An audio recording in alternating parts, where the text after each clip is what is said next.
इस विषय के अंतर्गत पाठ 12 स्वतंत्रता प्राप्ति पढ़ने वाले।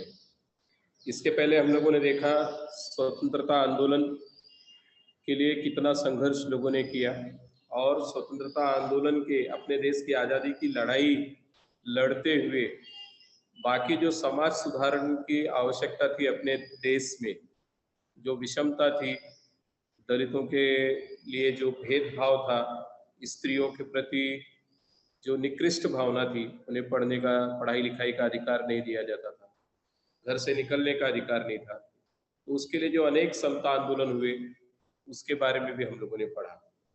अब फिर उसके आगे आज हम लोग पढ़ेंगे स्वतंत्रता प्राप्ति के लिए और क्या क्या प्रयास किए गए। द्वितीय विश्व युद्ध के समय भारत का स्वाधीनता संग्राम व्यापक बन गया था। भारत की स्वतंत्रता की मांग जोर पकड़ती जा रही थी। उसका गंभीरता से विचार करना आवश्यक है। इसका बोध अंग्रेज शासकों को हुआ। इस दृष्टि से भारत को स्वतंत्रता प्रदान करने के लिए अंग्रेज सरकार विभिन्न योजनाएं बनाने लगी। बच्चों, जब द्वितीय विश्व युद्ध चल रहा था तो उसमें इंग्लैंड का भी सहभाग था। पूरे विश्व में युद्ध फैला और उस समय अनेक देश पूरी तरह से तबाह हो चुके थे, बर्बाद हो चुके थे। भारत को भी इस युद्ध में अपने सैनिक भेजने पड़े क्योंकि ब्रिटिशों का उपनिवेश था भारत, ब्रिटिशों का नियंत्रण भारत पर था।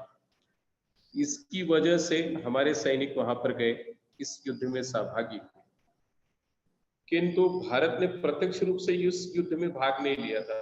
इसलिए भारत में उस युद्ध का बहुत ज्यादा दुष्परिणाम नहीं हुआ। लेकिन ऐसे समय में जब सभी देश पूरी तरह से तबाह हो चुके थे, तब उस समय भी अपने यहाँ पर औद्योगिक क्रांति की शुरुआत हो चुकी थी। लोग पढ़ लिख करके पश्चिमी देशों में किस तरह से औद्योगिक क्रांति हुई, लोग कैसे आगे बढ़ना शुरू किए, विकास की राह पर चलना शुरू किए। भारतीयों ने भी इस बात को सीखना शुरू किया था, उनको भी जानकारी होने लगी थी। इसके लिए अब आजादी की जो लड़ाई थी और तीव्र हो चुकी थी। अपने अधिकारियों के प्रति लोग अधिक सजग हो चुके थे। राष्ट्रीय कांग्रेस का निर्माण धर्मनिरपेक्षता सिद्धांत पर हुआ था। राष्ट्रीय आंदोलन में सभी जाति धर्मों के लोग सम्मिलित हुए थे। अंग्रेजों ने इस आंदोलन को दुर्बल बनाने के लिए फूट डालो और राज करो की नीति का अवलंब किया था। इसका परिणाम मुस्लिम लीग की स्थापना में हुआ। हम लोगों ने देखा कि सभी पूरे देश के जो क्रांतिकारी हैं, उनको एक मंच पर ला करके एक नेतृत्व देने के लिए राष्ट्रीय कांग्रेस का निर्माण हुआ था। यहाँ पर कोई जात धर्म इसके हिसाब से राष्ट्रीय कांग्रेस नहीं बनी थी, लेकिन अंग्रेजों की नीति हमेशा से रही कि फूट डालो और राज करो। अंग्रेजों ने मुस्लिमों को भड़काना शुरू किया कि नहीं, ये जो कांग्रेस संस्था है आप लोगों के हित की नहीं है, इसलिए आप लोग अपनी अलग से संस्था बनाए। इसके लिए प्रेरित करना शुरू किया जिससे भारतीयों में फूट हो जाए और ब्रिटिश सरकार और दिनों तक हमारे देश में शासन कर सके। इसी का परिणाम यह हुआ कि मुस्लिम लीग की स्थापना हुई। 1903 ईस्वी में प्रसिद्ध कवि डॉक्टर मोहम्मद इकबाल ने स्वतंत्र मुस्लिम राष्ट्र का विचार रखा। कालांतर में चौधरी रहमत अली ने पाकिस्तान की संकल्पना प्रस्तुत की। बैरिस्टर मोहम्मद अली जिन्ना ने द्विराष्ट्र का सिद्धांत रखकर स्वतंत्र मुस्लिम राष्ट्र अर्थात पाकिस्तान की मांग की। राष्ट्रीय कांग्रेस केवल हिंदुओं का संगठन है, इस संगठन से मुस्लिमों को कोई लाभ नहीं होगा, ऐसा प्रचार बैरिस्टर जिन्ना और मुस्लिम लीग ने प्रारंभ किया। अब यहाँ पर मुस्लिम राष्ट्र अलग से बने, ऐसा कवि डॉक्टर मोहम्मद इकबाल ने प्रस्ताव रखा, लोगों के सामने अपने विचार बताए। अब इस बात को लोगों ने पकड़ करके रखा, मुस्लिम लोगों ने, कि नहीं, राष्ट्रीय कांग्रेस और ब्रिटिश तो पहले से ही भड़का रहे थे। राष्ट्रीय कांग्रेस केवल हिंदुओं का, यहाँ पर मुस्लिमों का कभी कोई भला नहीं हो सकता, कोई लाभ नहीं हो सकता, ऐसा प्रचार बैरिस्टर जिन्ना और मुस्लिम लीग ने प्रारंभ। वेवेल योजना, जून 1945 ईस्वी में भारत के वायसराय लॉर्ड वेवेल ने एक योजना बनाई। इस योजना में विभिन्न प्रावधान थे। इसमें केंद्रीय और प्रांतीय विधानमंडल में मुस्लिम, दलित और अल्पसंख्यकों को यथोचित प्रतिनिधित्व दिया जाएगा। वायसराय के कार्यकारी मंडल में हिंदू और मुस्लिम सदस्यों की संख्या समान रहेगी, जैसे कुछ प्रमुख प्रावधान थे। इस योजना पर विचार विमर्श करने के लिए बैठक बुलाई गई। अब यहाँ पर देखते हैं कि लॉर्ड वेवेल ने, वायसराय थे उस समय के 1945 ईस्वी में भारत के, उन्होंने अनेक प्रावधान रखे कि मुस्लिम लोगों के लिए अलग से कॉन्स्टिट्यूएंसी होगी, दलितों के लिए अलग से होगी, अल्पसंख्यकों के लिए अलग से प्रतिनिधित्व दिया जाएगा। इस तरह से जो भारतीय जो समाज था उसको अलग अलग भागों में बांटने की कोशिश अंग्रेजों की थी। उन्होंने मुस्लिम सदस्यों की भी संख्या या उतने प्रतिनिधित्व उनको भी मिले, ऐसा उन्होंने प्रयास किया। इस योजना पर विचार विमर्श करने के लिए शिमला में भारत के प्रमुख राजनीतिक दलों की बैठक बुलाई गई। बैरिस्टर जिन्ना ने आग्रह किया कि वायसराय के कार्यकारी मंडल में मुस्लिम प्रतिनिधियों के नाम सुझाने का अधिकार मात्र मुस्लिम लीग लोगों को होना चाहिए। राष्ट्रीय कांग्रेस ने इसका विरोध किया। परिणामतः वेवेल योजना सफल नहीं हो सकी। अब यहाँ पर कारण पूछा जा सकता है कि वेवेल योजना क्या थी और वेवेल योजना क्यों सफल नहीं हुई। तो वेवेल योजना को राष्ट्रीय कांग्रेस, जो उस समय का सबसे बड़ा दल था, आजादी की लड़ाई का जो प्रमुख आधार स्तंभ था, उसने इस बात का विरोध किया। किस बात का? कि मुस्लिम, दलित, अल्पसंख्यक, उनके हिसाब से उनको यथोचित प्रतिनिधित्व दिया जाए।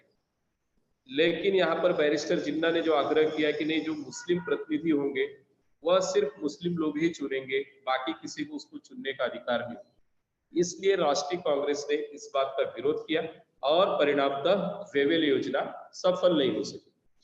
Lord Wavell. फिर त्रिमंत्री योजना। द्वितीय विश्व युद्ध के समाप्त होने के पश्चात भारत को स्वतंत्रता देने के लिए ब्रिटिश शासक अनुकूल बने। ब्रिटिश शासक अनुकूल बनने के पीछे का कारण यह था, प्रमुख वजह, द्वितीय विश्व युद्ध में ज्यादातर देश आर्थिक रूप से तबाह हो चुके थे, बहुत सारे सैनिक मारे गए थे, देश कमजोर हो चुका था। विदेश में यूरोपीय जो देश थे उनकी स्थिति बहुत खराब थी, उन पर और ब्रिटिश शासन पर भी बाहर से भी दबाव पड़ रहा था, और जो स्वतंत्रता संग्राम था और ज्यादा तीव्र हो चुका था। इसके लिए ब्रिटिश शासन अनुकूल बने। ब्रिटिश प्रधानमंत्री एटली ने पार्लियामेंट में भारत के विषय में नीति स्पष्ट कर दी। इसके अनुसार भारत की जनता का भारतीय संविधान निर्माण करने का अधिकार मान्य किया गया। यह भी स्पष्ट किया गया कि अल्पसंख्यकों की समस्याएं और मुद्दे भारत की स्वतंत्रता के आड़े नहीं आएंगे। अब यहाँ पर उस समय के जो तत्कालीन प्रधानमंत्री थे ब्रिटिश के, वो इटली थे, पार्लियामेंट में उन्होंने यह नीति स्पष्ट की कि अब भारत को हम उनका स्वयं का संविधान बनाने का अधिकार देते हैं। यह भी स्पष्ट किया कि अल्पसंख्यकों की जो समस्याएं हैं, मुस्लिमों की जो समस्याएं हैं, वह भी अब सुलझा लिए जाएंगे, स्वतंत्रता के आड़े ये सब बातें नहीं आएंगी। 1946 मार्च ईस्वी में ब्रिटिश मंत्री Patrick Lawrence, Stafford Cripps, H B Alexander के प्रतिनिधि मंडल ने भारत के संदर्भ में इंग्लैंड की योजना को भारतीय नेताओं के सम्मुख रखा। इस योजना को त्रिमंत्री योजना कहते हैं, क्योंकि ब्रिटिश से 3 मंत्री अलेक्जेंडर, क्रिप्स और लॉरेंस, पैट्रिक लॉरेंस आए थे। इसलिए जो इन 3 मंत्रियों ने, ब्रिटिश मंत्रियों ने प्रस्ताव रखा, इसी प्रस्ताव को त्रिमंत्री योजना कहते हैं। इस योजना में निहित कुछ प्रावधान राष्ट्रीय कांग्रेस को स्वीकार नहीं थे। अनेक ऐसे प्रावधान थे जिसका विरोध राष्ट्रीय कांग्रेस ने स्वीकार नहीं किया, उसका विरोध किया ऐसे प्रावधानों को। इस तरह इस योजना में मुस्लिमों के स्वतंत्र राष्ट्र की स्थापना का प्रावधान नहीं था, अतः मुस्लिम लीग भी असंतुष्ट थे। परिणाम स्वरूप त्रिमंत्री योजना पूर्णतः स्वीकार नहीं हुई। इसके पहले हम लोगों ने देखा वेवेल योजना सफल नहीं हुई। अब यहाँ पर 3 मंत्री जो ब्रिटिश से आए थे, वे भी अपनी जो प्रावधान रखा उसको भी राष्ट्रीय कांग्रेस ने भी अस्वीकार किया, मुस्लिम लीग ने भी अस्वीकार किया। मुस्लिम लीग ने इसलिए स्वीकार नहीं किया कि उनके लिए अलग से जो राष्ट्र बनाने की बात थी, यहाँ पर कहीं भी वो चीज मेंशन नहीं की गई थी, ऐसा कोई उल्लेख नहीं था कि उनको अलग से राष्ट्र मिलेगा। इसलिए मुस्लिम लीग ने भी इसे स्वीकार नहीं किया, अर्थात यह योजना भी पूरी तरह से फेल हुई, सफल नहीं हो सकी। फिर प्रत्यक्ष कृति दिवस। पाकिस्तान के निर्माण की मांग पूर्ण नहीं हो रही है, यह देखकर मुस्लिम लीग ने प्रत्यक्ष कृति करने का निश्चय किया। इसके अनुसार मुस्लिम लीग ने 16 अगस्त 1946 ईस्वी को प्रत्यक्ष कृति दिवस के रूप में मनाने की घोषणा की। इस दिन मुस्लिम लीग के अनुयायियों ने हिंसक मार्ग का अवलंब किया। देश में विभिन्न स्थानों पर हिंदू मुस्लिम दंगे फसाद हुए। बंगाल प्रांत में नौखाली में भयंकर हत्याएं हुई। इस हिंसा को रोकने के लिए गांधी जी अपने प्राणों की परवाह किए बिना वहां गए। वहां शांति स्थापित करने के लिए उन्होंने प्रयासों की पराकाष्ठा की। प्रत्यक्ष कृति दिन अर्थात उस दिन से मुस्लिम लीग ने ऐसा निश्चय किया कि जब तक हमको स्वतंत्र राष्ट्र नहीं मिलेगा हम आंदोलन करते रहेंगे। अर्थात मुस्लिमों के लिए अलग से एक देश बनाया जाए, भारत के ही हिस्से में से उनको दिया जाए। तो मुस्लिम लीग ने 16 अगस्त 1946 ईस्वी को अपना प्रत्यक्ष कृति दिन, और वहीं से अनेक दंगे फसाद हिंदू मुस्लिमों के शुरू हो गए। बंगाल प्रांत में सबसे भयंकर हिस्सा हत्याएं हुई, हिंसा हुई। इस हिंसा को रोकने के लिए गांधी जी ने अपने प्राणों की परवाह न करते हुए वहां पर पूरी तरह से टूट पड़े। जी जान से उन्होंने संघर्ष किया कि हिंसा किसी तरह से रोकी जाए। इसके बाद अस्थायी सरकार का गठन हुआ। जब देश में हिंसा की आग धधक रही थी, हिंदू मुस्लिम की जो हिंसा थी वह बहुत चरम पर थी। मुस्लिम स्वयं अपना अलग से राष्ट्र चाहते थे, अपना अलग देश चाहते थे। इसके लिए, और राष्ट्रीय कांग्रेस को ये चीज मान्य नहीं थी, हिंदुओं को ये बात मान्य नहीं थी कि देश के टुकड़े हो। इसके लिए हिंसा काफी जोरों पर थी। गांधी जी के प्रयास भी विफल हो रहे थे। ऐसे समय में वायसराय वेवेल ने अस्थायी सरकार का गठन किया। पंडित जवाहरलाल नेहरू इस सरकार के प्रमुख थे। अस्थायी सरकार में सम्मिलित न होने का निर्णय प्रारंभिक समय में मुस्लिम लीग ने लिया था। आगे चलकर मुस्लिम लीग अस्थायी सरकार में सम्मिलित हुई, परंतु मुस्लिम लीग के नेताओं ने अड़ियल नीति अपनाने के कारण अस्थायी सरकार का प्रशासन सुचारू रूप से चल नहीं सका। यहाँ पर शुरुआत में इसके जो प्रमुख थे अस्थायी सरकार के पंडित जवाहरलाल नेहरू, जो निर्णय मुस्लिम लीग ने लिया था कि हम इस सरकार में शामिल नहीं होंगे, बड़ी अड़ियल नीति थी उनकी। जब शामिल भी हुए तो अनेक कामों में अड़ंगा लाते थे, अपना अड़ियल रूप छोड़ नहीं रहे थे। इसके लिए अस्थायी सरकार ज्यादा दिनों तक चल नहीं सकी। माउंटबेटन योजना। इंग्लैंड के प्रधानमंत्री एटली ने घोषणा की कि जून 1948 ईस्वी के पहले इंग्लैंड भारत में अपनी सत्ता को समाप्त कर देगा। भारत में होने वाले सत्तांतर की पृष्ठभूमि में भारत के वायसराय के रूप में लॉर्ड माउंटबेटन को नियुक्त किया गया। लॉर्ड माउंटबेटन ने भारत के प्रमुख नेताओं के साथ विचार विमर्श किया। इसके पश्चात उन्होंने भारत और पाकिस्तान इन दो स्वतंत्र राष्ट्रों के निर्माण की योजना बनाई। अब यहाँ पर ब्रिटिश के जो प्रधानमंत्री थे एटली, उन्होंने घोषणा की कि जून 1948 ईस्वी तक हम पूरी तरह से भारत को आजाद कर देंगे, सत्ता भारतीयों के हाथ में सौंप देंगे। इसलिए इस भूमिका को साकार करने के लिए वहां के वायसराय के रूप में लॉर्ड माउंटबेटन को अपने देश में नियुक्त किया गया। उन्होंने जो भारत के प्रमुख नेता थे, प्रमुख दल थे, राष्ट्रीय कांग्रेस के नेता और मुस्लिम लीग के नेता, इनके साथ विचार विमर्श किया। इसके पश्चात उन्होंने भारत और पाकिस्तान ऐसे दो स्वतंत्र राष्ट्रों के निर्माण की योजना बनाई। राष्ट्रीय कांग्रेस की पहले से ही भूमिका रही कि देश अखंड रहे, देश टूटे नहीं, लेकिन मुस्लिम लीग ने किसी भी तरह से इस बात को मान्य स्वीकार नहीं किया। वे अपने हट पर अड़े रहे कि नहीं, हमें पाकिस्तान मुस्लिमों के लिए एक अलग से देश चाहिए। फलतः विभाजन के अतिरिक्त और कोई विकल्प नहीं बचा था। राष्ट्रीय कांग्रेस ने निरुपाय होकर के विभाजन के निर्णय को स्वीकार किया। अब यहाँ पर हम देखते हैं कि कांग्रेस पूरी तरह से कोशिश की, प्रयासरत रही कि किसी भी तरह से हमारे देश का विभाजन न हो, हिंदू मुस्लिम सभी लोग एक साथ मिल करके अच्छे से रहे। लेकिन मुस्लिम लीग का बड़ा ही हठपूर्ण रवैया रहा। वह किसी भी तरह से मानने को तैयार नहीं थी, कॉम्प्रोमाइज करने को तैयार नहीं थी। इसकी वजह से अंत में जब हिंसा रोकी नहीं जा सकी, हिंसा बढ़ती गई, तब जाकर के कई भारत और पाकिस्तान ऐसे दो अलग अलग स्वतंत्र राष्ट्रों के निर्माण की बात कांग्रेस ने मानी। भारतीय स्वतंत्रता का कानून। माउंटबेटन की बनाई हुई योजना के आधार पर 18 जुलाई 1947 ईस्वी को इंग्लैंड के पार्लियामेंट ने भारत का स्वतंत्रता का कानून पारित किया। इस कानून में उल्लिखित प्रावधानों के अनुसार 15 अगस्त 1947 ईस्वी को भारत और पाकिस्तान का स्वतंत्र राष्ट्रों के रूप में निर्माण होगा। इसके पश्चात इन राष्ट्रों पर ब्रिटिश पार्लियामेंट का कोई भी अधिकार नहीं होगा। रियासतों पर भी ब्रिटिशों का कोई स्वामित्व नहीं रहेगा। वे भारत तथा पाकिस्तान में सम्मिलित हो सकते हैं अथवा स्वतंत्र रह सकते हैं। अब भारतीय स्वतंत्रता का कानून बनाया गया। माउंटबेटन की योजना पर 18 जुलाई 1947 को पार्लियामेंट ने भारत का स्वतंत्र कानून पारित किया और ऐसा निश्चित किया गया कि 15 अगस्त सन 1947 को भारत और पाकिस्तान ऐसे दो अलग अलग देश बनेंगे और दोनों को अपने कानून, अपने अधिकार जो भी बनाने हैं नियम अपने देश को चलाने के लिए, वह पूरी तरह से स्वतंत्र है। स्वतंत्रता प्राप्ति। भारतीय स्वतंत्रता कानून के अनुसार 15 अगस्त 1947 ईस्वी को भारत को स्वतंत्रता प्रदान की गई। 14 अगस्त 1947 ईस्वी की मध्य रात्रि को दिल्ली के संसद भवन के सभागार में संविधान सभा की बैठक हो रही थी। मध्य रात्रि के 12 बजे और भारत की पराधीनता समाप्त हुई। ब्रिटिशों का यूनियन जैक नीचे उतारा गया और इसके साथ स्थान पर भारत का तिरंगा झंडा फहराया गया। 150 वर्षों की पराधीनता से भारत स्वतंत्र हुआ। 15 अगस्त 1947 ईस्वी को भारत को स्वतंत्रता मिली।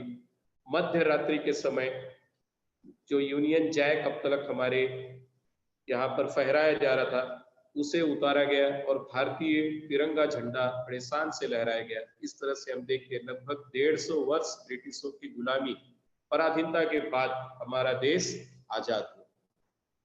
स्वतंत्रता का आनंद विशुद्ध आनंद नहीं था, देश का विभाजन हुआ। विभाजन को लेकर भयंकर हिंसा हुई थी। इस हिंसा से भारतीय जनता के मन दुखी थे। स्वतंत्रता समारोह में गांधी जी सम्मिलित नहीं हुए थे। यहाँ पर हम देखते हैं देश आजाद हुआ, इसकी बहुत बड़ी खुशी थी। लगभग 150 वर्षों के बाद हमको ब्रिटिश की गुलामी से मुक्ति मिली थी, किंतु यह पूरी तरह से आनंद का क्षण नहीं था, क्योंकि भारत और पाकिस्तान देश ऐसे दो टुकड़े भारत के हुए, जिसमें मुस्लिम जो बाहुल्य क्षेत्र था, जो पूर्वी पाकिस्तान और इस तरफ पश्चिम उत्तर की तरफ का जो भाग था वो पाकिस्तान को दिया गया। तो इस विभाजन को लेकर के महात्मा गांधी जी बहुत दुखी थे। वे नहीं चाहते थे कि देश टूटे, अखंड देश रहे। इसके लिए गांधी जी इस स्वतंत्रता समारोह में सम्मिलित नहीं हुए थे। उस समय में बंगाल में शांति स्थापित करने के लिए एड़ी चोटी का पसीना बहा रहे थे। भारत स्वतंत्र होने के केवल 6 महीने में 30 जनवरी 1948 ईस्वी को नाथूराम गोडसे ने गांधी जी की जघन्य हत्या की। हिंदू मुस्लिम एकता को बनाए रखने के लिए गांधी जी रात दिन परिश्रम करते रहे और इसके लिए उन्होंने अपने प्राणों का बलिदान दिया। महात्मा गांधी बंगाल में शांति स्थापित करने के लिए, जहां पर हिंदू मुस्लिम दंगा जो चल रहा था, पूरी एड़ी चोटी का पसीना बहा रहे थे, बहुत कोशिश कर रहे थे किसी तरह से दोनों पक्ष को समझाया जाए, दंगे फसाद जो है उसको खत्म किया जाए, हिंसा को समाप्त किया जाए।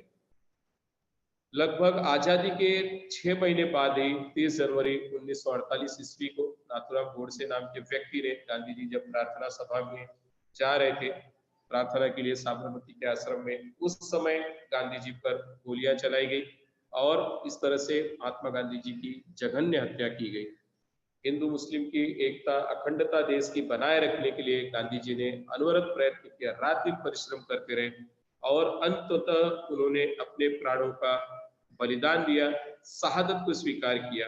इस तरह से स्वतंत्रता आंदोलन में उन्होंने अपना महत्वपूर्ण जो योगदान था, अपने प्राणों की बलि, अपने प्राणों की आहुति देकर के अपने देश को आजाद करने के बाद भी देश को अखंड रखने के लिए प्रयासरत रहे। यहाँ पर स्वाध्याय दिया है। अस्थायी सरकार के प्रमुख पंडित जवाहरलाल नेहरू जी थे। भारत और पाकिस्तान के रूप में 2 स्वतंत्र राष्ट्रों का निर्माण करने की योजना माउंटबेटन ने तैयार की। बैरिस्टर जिन्ना ने किस मांग पर हठवादिता से समर्थन किया?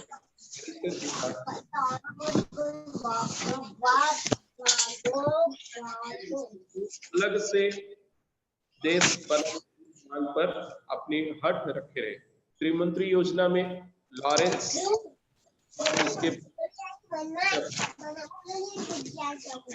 जो थे योजना के ब्रिटिशों के सहभागी थे, लॉरेंस, स्टेफर्ड क्रिप्स और अलेक्जेंडर। राष्ट्रीय कांग्रेस ने विभाजन को स्वीकार किया।